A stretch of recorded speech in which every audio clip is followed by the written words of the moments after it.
नमस्कार. मी भाऊ तोरसेकर. तुम्ही बघत आहात प्रतिपक्ष. मित्रांनो, आज मी राज्यसभा निवडणुकीचे उमेदवार फायनल झाल्यानंतर आणि जवळपास बिनविरोध या 7ही जागा निवडली गेल्यानंतर बोलतोय असं म्हणायला हरकत नाही. अजून तशी निवडणूक आयोगाने घोषणा केलेली नाही, पण 7 जागा रिक्त आहेत आणि 7 जागांसाठी मतदान होणार असेल किंवा होणार नसेल तर त्याला बिनविरोध निवड असंच म्हटलं पाहिजे. पण या निमित्ताने परत एकदा अखेरच्या क्षणी महाविकास आघाडीकडून शरद पवार यांच्या नावावर एकमत झालं आणि त्यामुळे तो विषय मला आणखीन एकदा वेगळ्या प्रकारे मांडावा असा वाटतो. आज मला महाविकास आघाडी स्थापन झाली त्यानंतरच्या काही घटना आठवत आहेत. 2019ला विधानसभा निकाल लागल्यानंतर मुख्यमंत्री पदाच्या हव्यासापोटी उद्धव ठाकरे वेगळे झाले आणि शरद पवारांच्या कच्छपी लागले. त्यानंतर इतकं गुळपीट मातोश्री आणि बारामती यांचं झालं की जणू काय बाळासाहेब आणि शरद पवार यांनी मिळूनच शिवसेनेची स्थापना केली होती असं कोणालाही वाटावं, इतके शिवसेनेवर शरद पवार आपलं अधिकार गाजवायला लागले होते. मी असं का म्हणतोय? ही महाविकास आघाडी अस्तित्वात येण्यापूर्वी किंवा स्थापन होण्यापूर्वी शिवसेनेचं मुखपत्र असलेल्या दैनिक सामनामध्ये अनेकदा बाळासाहेब ठाकरे यांच्या हयात असताना प्रदीर्घ मुलाखती छापून आलेले 2-2, 3-3 भागामध्ये, 4 भागामध्ये. त्यानंतर कधी राज ठाकरेंच्या असतील ते शिवसेनेत असताना किंवा उद्धव ठाकरे यांच्या प्रदीर्घ मुलाखती असतील. पण जो जो शिवसेनेचा प्रमुख नेता किंवा ठाकरे कुटुंबातला आहे त्याला वगळून कधी सामनामध्ये कोणाच्याही प्रदीर्घ मुलाखती झाल्या नव्हत्या. बातम्या आल्या असतील पण मुलाखती आल्या नव्हत्या. सामनाच्या त्या परंपरेला अपवाद ठरले त्या व्यक्तीचं नाव शरद पवार होतं, ज्यांनी महाविकास आघाडी बनवण्यात पुढाकार घेतला. उद्धव ठाकरे नावाचं घोंगडं सोनिया गांधी, राहुल गांधी यांच्या गळ्यात बांधलं. त्यासाठी उद्धव ठाकरे यांना मुख्यमंत्रीपदी बसवलं. त्याच्या बदल्यात संजय राऊतांनी जर शरद पवारांची मुलाखत, प्रदीर्घ मुलाखत सामनामध्ये छापली नसती तर नवल होतं. खरं तर 2019 नंतर हळूहळू दैनिक सामना हे शिवसेनेचं मुखपत्र राहिलंच नाही, ते महाविकास आघाडीचं मुखपत्र झालं. आणि संजय राऊत तर आधीपासूनच शरद पवार यांचेच प्रवक्ते आहेत असं सगळे लोकच बोलत होते. अगदी शिवसेनेतले नाराज बोलत होते, इतरही लोक बोलत होते. तर ती जी शरद पवारांची प्रदीर्घ मुलाखत संजय राऊत यांनी घेतली होती ती मला आज आठवते. त्यामध्ये शरद पवारांनी जी काय फोडाफोडी युतीमध्ये करून सर्वात मोठ्या पक्षाचा नेता असलेल्या देवेंद्र फडणवीसांना विरोधी नेते पदावर समाधान मानण्याची पाळी आणली आणि सामनाच्या मुलाखतीमध्ये देवेंद्र फडणवीसांची यथेच्छ थट्टा उडवलेली होती. मी पुन्हा येईन हा चेष्टेचा विषय झाला. त्या शरद पवारांना राज्यसभेत पुन्हा येण्यासाठी त्याच देवेंद्र फडणवीसांचा दबदबा वापरावा लागलेला आहे. अवघ्या 10 आमदारांवर ते राज्यसभेत जाऊ शकले नसते. शरद पवारांची वारंवार एक गोष्टीसाठी टिंगल उडवण्यात आली, शरद पवार हे 3.5 जिल्ह्यांचे पंतप्रधान आहेत वगैरे, आणि ते पंतप्रधान पदाचे अपेक्षित आहेत, इच्छुक आहेत, याचीही टिंगल होत राहिली. त्यामुळे एकदा शरद पवारांनी साफ सांगून टाकलं की 10-12 खासदारांच्या बळावर पंतप्रधान पदावर दावा करता येणार नाही. ज्यांना 10-12 खासदारांच्या बळावर पंतप्रधान पदावर दावा करता येत नाही त्या शरद पवारांना 10 आमदारांच्या बळावर राज्यसभेत निवडून जाता येणार नाही याचीही खात्री होती. कारण काँग्रेसलाही शरद पवारांसाठी ती जागा सोडायची नव्हती आणि आदित्य ठाकरे तर प्रियंका चतुर्वेदी यांना पुन्हा एकदा राज्यसभेत पाठवण्यासाठी टपून बसलेले होते. अशा वेळेला जे तिकडम करायचं होतं ते तिकडम जर देवेंद्र फडणवीसांना सोबत घेऊन केलं आणि आपल्यापेक्षा देवेंद्र फडणवीस नावाच्या एका वस्तादाचं वजन वापरलं तरच आपला राज्यसभेचा मार्ग सुकर होईल हे शरद पवार ओळखत होते. म्हणूनच त्यांनी ही सगळी सुगबुगाहट किंवा कुजबूज राज्यसभेची सुरू झाली. त्यानंतर पहिली गोष्ट काय केली असेल तर आधी पुण्याच्या रुबी हॉलमध्ये ते उपचारासाठी ऍडमिट झाले आणि राज्यसभेचा उमेदवारी अर्ज भरायची तारीख जेव्हा सुरू होत होती त्या पहिल्या दिवशी रुबी हॉल सोडून शरद पवार मुंबईत येऊन दाखल झाले आणि पुण्याच्या रुबी हॉल मधले शरद पवार हे मुंबईच्या ब्रीच कँडी या आवडत्या इस्पितळात येऊन दाखल झाले उपचारासाठी. आता यातली गंमत लक्षात घ्या, रुबी हॉल मधून उपचार घेऊन एक दोनदा तरी ते परत बारामतीला जायचे, परत रुबी हॉलमध्ये यायचे. त्यानंतर उमेदवारी अर्ज भरायला सुरुवात झाली. त्याच्या पहिल्या दिवशी शरद पवार हे मुंबईत ब्रीच कँडीला येऊन दाखल झाले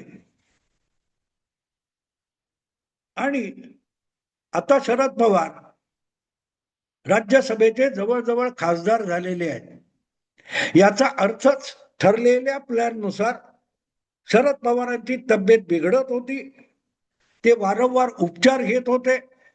पण या सगळ्या कालखंडामध्ये जवळजवळ 15-16 दिवस तुम्ही बघाल अख्ख्या मीडियामध्ये शरद पवारांच्या उमेदवारीची चर्चा चालू होती, पण कुठेही शरद पवारांच्या तोंडून शब्द येत नव्हता. त्यांचे अधिकृत प्रवक्ते संजय राऊत यांनी सर्वात पहिल्यांदा शरद पवारांचं नाव पुढे आणलं आणि त्यांच्याच पक्षातून म्हणजे शिवसेना उभाठामधून त्याचा कडाडून विरोध आदित्य ठाकरेंकडून झाला, मग काँग्रेसकडून सुद्धा झाला. कारण काँग्रेसला राज्यसभेतलं आपलं विरोधी नेतेपद टिकवण्यासाठी आवश्यक जे संख्याबळ आहे ते टिकवायचं असेल तर जिथे आजही आपली सत्ता नाही किंवा जिथून स्वबळावर राज्यसभेचा खासदार निवडून आणता येत नाही अशा ठिकाणच्या 2-3 जागा काँग्रेसला जिंकणं आवश्यक आहे आणि त्यापैकी एक जागा मुंबईची होती. म्हणूनच काँग्रेसने ऑफर दिली की विधान परिषदेची मुदत उद्धव ठाकरेंची संपते तर त्यांना परत येऊ दे, त्याच्या बदल्यात राज्यसभेची जागा काँग्रेसला द्या.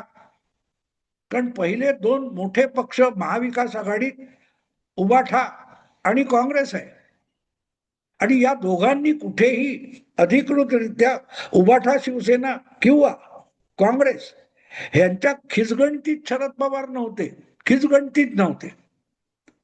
कारण शरद पवारांच्या 10 आमदार आहेत फक्त आणि इथे तर 37चा कमीत कमी कोटा आहे. त्यामुळे महाविकास आघाडीला दबावाखाली आणलं तर निमूटपणे आपलं नाव मान्य करतील. किंबहुना शरद पवार वगळता दुसरा कुठलाही उमेदवार असेल महाविकास आघाडीचा तर देवेंद्र फडणवीस आपलं तिकडम लावून ती 7वी जागा सुद्धा काबीज करतील आणि महाविकास आघाडीच्या तोंडाला पानं पुसली जातील अशी वातावरण निर्मिती करण्याचं काम जोरात चालू होतं. आणि अशा वेळेला कुठचाही पत्रकार जर जाऊन शरद पवारांना भिडला असता तर शरद पवारांना बोलावं लागलं असतं आणि असं काहीच झालं नसतं तर आपण इच्छुक नव्हतोच असं म्हणायला शरद पवार मोकळे होते. पण त्यासाठी पत्रकारांसमोर तोंड उघडायचं नाही, कॅमेऱ्यासमोर आपला चेहरा दाखवायचा नाही, या पद्धतीत शरद पवार गेले जवळजवळ 2-2.5 आठवडे वागलेले आणि जगलेले आहेत. उमेदवारी अर्ज भरायचा 1 दिवस बाकी असताना शरद पवारांना ब्रीच कँडी या हॉस्पिटलातून डिस्चार्ज मिळतो ते नजीकच असलेल्या आपल्या सिल्वर ओक या मुंबईतल्या निवासस्थानी येतात आणि मग सुप्रियाताई जाहीर करतात प्रकृती अस्वास्थ्यामुळे निवडणूक आयोगाचे अधिकारी घरी येऊन उमेदवारी अर्ज भरून घेणार आहेत. हे सगळं सहजगत्या झालं असं वाटतं तुम्हाला? नाही मित्रांनो.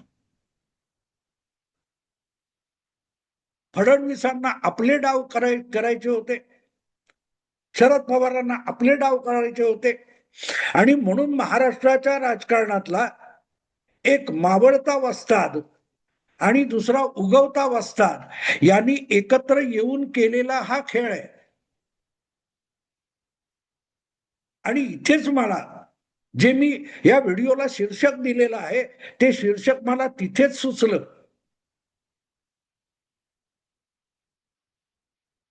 देवेंद्र आणि शरद एकत्र आले आणि काँग्रेस आणि उबाठा गारद, ते गारद असा शब्द आहे पण तो डबल द गारद रद्द रद्द गारद असा मी मुद्दाम केलेला आहे. एका फटक्यामध्ये काँग्रेस आणि उबाठा शिवसेना या दोघांनाही शरद पवारांमुळे माघार घ्यावी लागली, पण त्यांना रद्द करण्यामागे ताकद देवेंद्र फडणवीसांची आहे हे लपून राहिलं नाही. 2022च्या राज्यसभा आणि विधान परिषद निवडणुकांचे निकाल जरा समोर आणा, मनात आणा, मग तुम्हाला कळेल देवेंद्र फडणवीस हे अशा प्राधान्यक्रमाच्या विधान परिषद राज्यसभा निवडणुकीत मतदानावर त्यांची किती हुकूमत आहे. मनात आणलं तर तुमच्याकडे पोकळा आकडा असून सुद्धा तुम्हाला देवेंद्र फडणवीस निवडणुकीत हरवू शकतात. इतकी दहशत 2022च्या त्या निवडणुकीने सगळ्या इतर पक्षांच्या मनात फडणवीसांनी निर्माण करून ठेवलेली आहे. त्या निवडणुकीत शिवसेनेचा दुसरा उमेदवार संजय पवार हा हक्काने निवडून येणार एवढं संख्याबळ होतं, पण पराभूत झाला किंवा त्याला पराभूत केला. विधान परिषदेच्या निवडणुकीत आपला अधिकचा उमेदवार टाकून काँग्रेसचा चंद्रकांत हंडोरे हा 1 क्रमांकाचा जो उमेदवार होता त्याला 2022 मध्येच फडणवीसांनी लीलया पराभूत केला होता. त्यामुळे आपल्या विरोधी पक्षातल्या नाराज आमदारांना खेळवून आणि जोडून विरोधी पक्षाला कसं पाणी पाजायचं हे देवेंद्र नावाच्या पहलवानाने आत्मसात केलेलं कौशल्य आहे. आणि आता तर एक प्रकारे विरोधी पक्षांचा सगळ्यात तेल लावलेला पहलवान ज्याला म्हटलं जातं त्या शरद पवारांना सुद्धा फडणवीसांनी गळाला लावलं.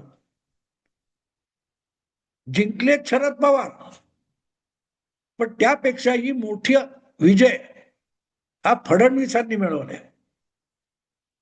पवारांचा वापर करून उबाठा शिवसेना आणि काँग्रेस या दोघांना गारद केलंय. आणि इथे ते माझं शीर्षक येतं, जे शीर्षक 2019 नंतरच्या शरद पवारांच्या मुलाखतीमध्ये सामनाच्या संजय राऊत यांनी दिलेलं शीर्षक होतं.